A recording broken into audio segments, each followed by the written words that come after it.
Okay guys, as usual, sedikit lagi panduan untuk anda. Saya beritahu anda betul-betul tau. Saya sendiri pun guys, macam hari ni is another outdoor wedding yang saya shoot hari ini pun saya gunakan mode AV. Dan untuk lens saya ni, dia boleh pergi sampai f2.8. Jadi saya gunakan f2.8.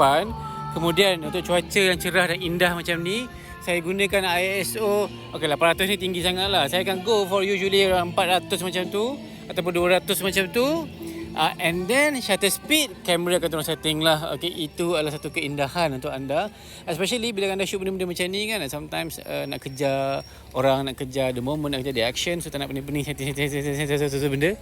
And especially guys, kalau anda newbie macam saya, mode AV ni definitely boleh bantu anda lah. Okay, so itu guys, tip kali ini. Follow for more. Jadi saya share more tips specifically untuk hari ni kita raikan wedding photography. Okay, Zas. Okey, guys, jangan lupa. Saya share tips-tips sahaja. Kalau anda nak belajar dengan detail, nak belajar basic, okey, asas fotografi, macam mana nak guna kamera dengan betul, dengan betul, tapi dengan lebih baik, korang boleh check the link in bio, join saya punya online course. Sekarang ni kita ada promotion going on. It's gonna be nice lah. Okay, itu guys, video seterusnya.